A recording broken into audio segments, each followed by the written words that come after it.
LSU, to me, is the most dangerous team in college football this year, fitting these parameters, because there's no ceiling. This is the only program in America, if you really stop to think about it, the LSU Tigers, 2021, there's no ceiling because the roster's so good, they're literally capable of winning a national championship if everything were to go right. There's also a downside to that we'll circle back to. But think about the quarterback situation. You've got two viable candidates there. This is a top 5 roster. You don't need to worry a second about whether that organization is hungry. There is an entire organization that is less than 2 years removed from winning a title that has their backs against the wall, feeling the need to reprove themselves to the world. That's a really good formula. You're looking at the schedule if you're watching on YouTube. It's a very winnable early portion of the schedule. So if you've got things to figure out, you got a couple of new coordinators, UCLA, McNeese, Central Michigan, at Mississippi State, Auburn, at Kentucky, those are as close to tune-ups that you would line up if you reside in the SEC as you can get. I'm not disrespecting those programs. I'm saying you're going to have to play someone. Those are the someones you want to play. You don't want Bama in week 2. You don't want Florida in week 3. You don't want to go to Ole Miss in week 4 or A&M in week 5. You want those teams on the back half. There is no ceiling. If all things fall the way LSU wants them to, they can literally win a title. That's how good the roster is. But there's also no floor here. Because if they've got the same internal locker room rot that they had last year, if culturally things still suck down there, there's no floor. No amount of talent can save you. They could fall off the cliff, and you could just hear one collective all year. And then you know what comes at the end, the great big splat. Once again, Auburn fans, Kennard Vernon Stewart here for the podcast. We're talking Auburn football. War Eagle to everyone out there. As a matter of fact, go ahead and share this video to whatever media outlet you feel like sharing it to.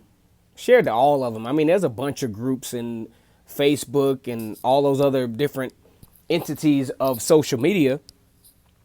Also, go ahead and leave a lot of comments. I really want to hear these comments because, matter of fact, the source of this video came from some comments. As a matter of fact, it actually came from the All About Auburn group, as I happened to stumble across some stuff there. Now that we're starting to get into the less than 10-week mark, now all the stuff is coming out. Now all the predictions are coming out.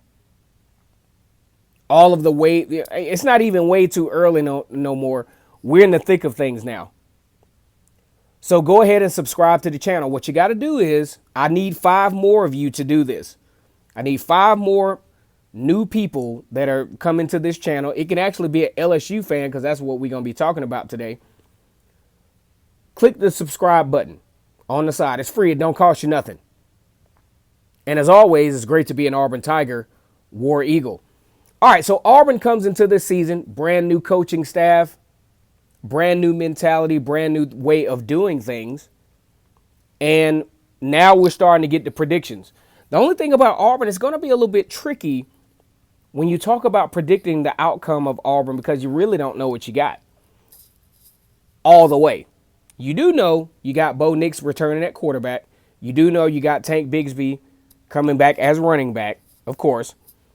Then the offensive line, Will Friend is going to have to piece that thing together, especially at the left tackle position. Now, let's talk about the left tackle position real quick.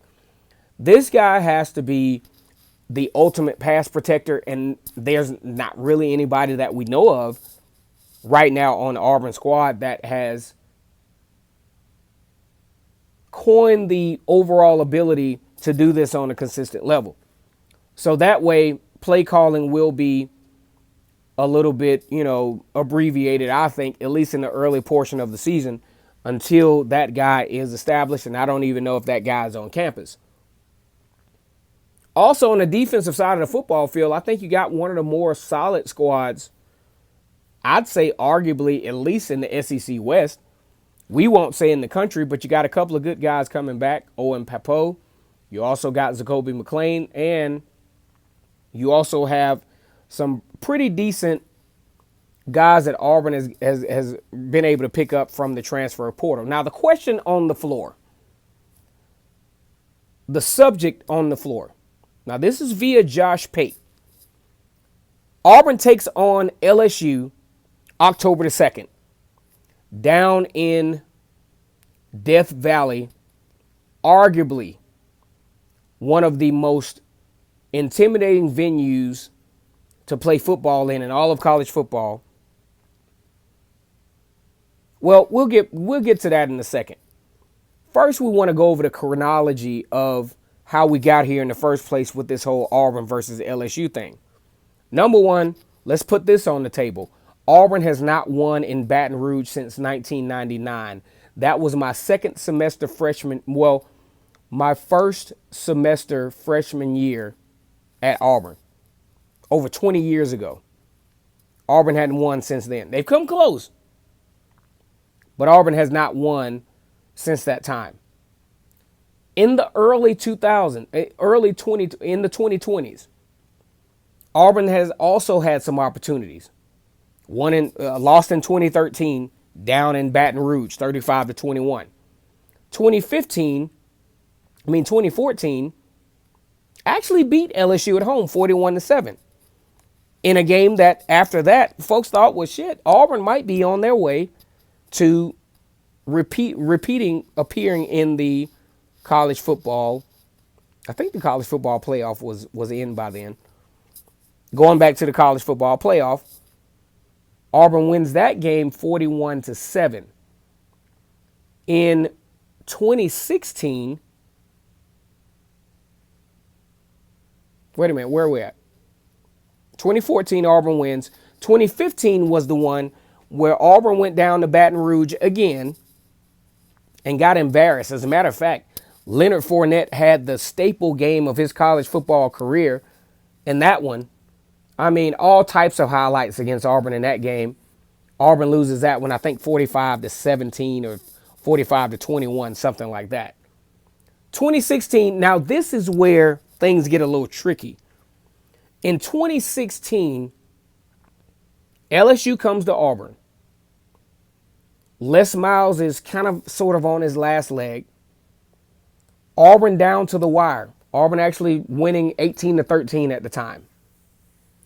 LSU actually scores the winning touchdown in that game. However, video footage on some technicality, the quarterback, I think, went a little bit past the line of scrimmage and it didn't count. It was either that or time elapsed before the ball was snapped. I can't remember for sure.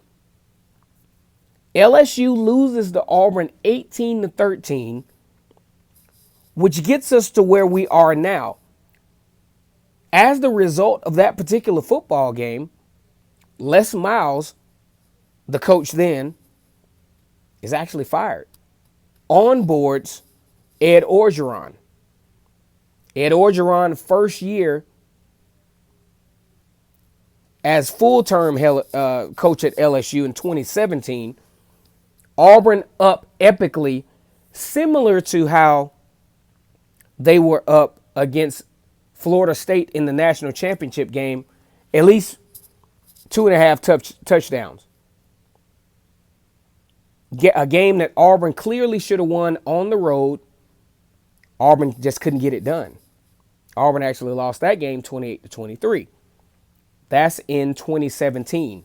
In 2018, Auburn had it won again. Lost last second field goal. The rest is history. Auburn actually had to climb their way back into contention. Actually had an opportunity to be the first two-loss team in college football playoff history to go to the playoffs. But they did some epic stuff, though. They beat Georgia, who was ranked number 1 early November, beat Alabama, who was ranked number 1 late November, but then lost the SEC championship game for reasons that I don't feel like talking about right now. 2019, Auburn comes into LSU. LSU arguably on pace as they finish that pace as the best college football team of 2019. Joe Burrow,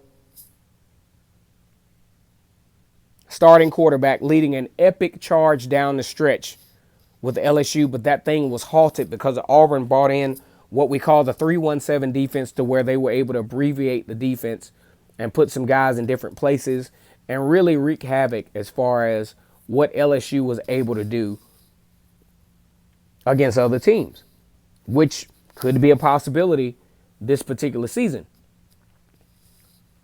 LSU manages to escape that game, winning 23-20. That was the closest matchup for LSU in their epic national championship campaign. LSU comes back to Auburn in 2020 and just has a bad game. I mean, it was absolutely terrible. LSU loses the game 48-11. Unfortunately for Auburn, the momentum was stopped because of COVID-19. They were not able to play, I think, Mississippi State the next week, and things kind of went on from there. After the Mississippi State game, we find out that Gus Malzahn is fired.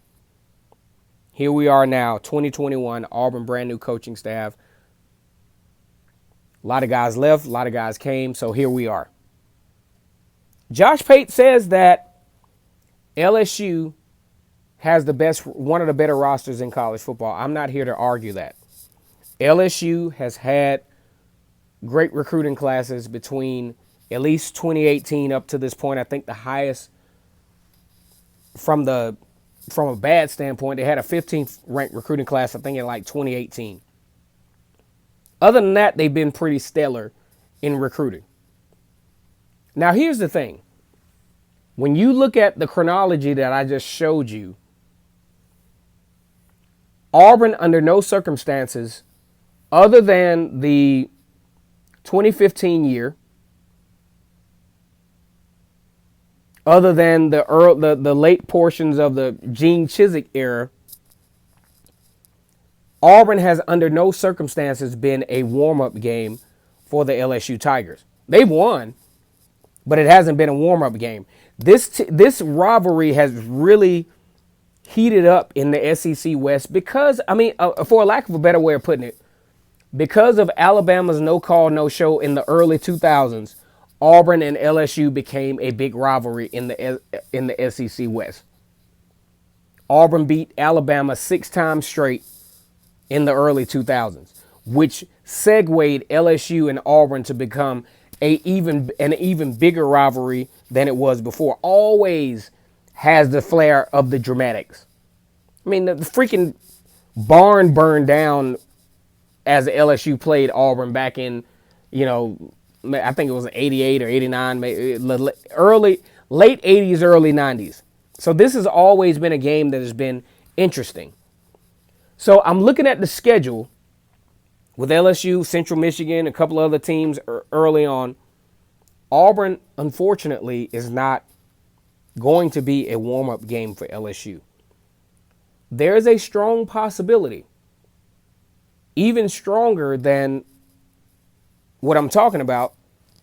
LSU is going to be favored to win the football game, especially depending on how things kind of, take place in between then. But let's just say October 2nd, by the time LSU and Auburn meet, Auburn will be kind of sort of battle tested. They got a couple of games where, they should win. Georgia State, Akron, Alabama State, got the Penn State game on the road.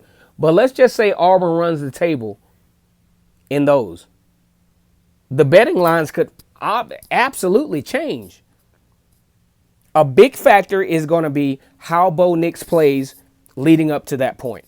A big factor is going to be how much of the offensive production is depending on Tank Bigsby. Another big factor is how's the defense playing? How did they play against Penn State? How did they play against Georgia State? So I'm not refuting Josh Pate's claim at all. But I just want to bring light to the fact that I just don't think this is going to be a warm-up game for LSU. And I don't think they think it either. Let me know what you think about this video. Go ahead and subscribe to Vernon Speaks Sports Auburn. As always, it's great to be an Auburn Tiger, War Eagle.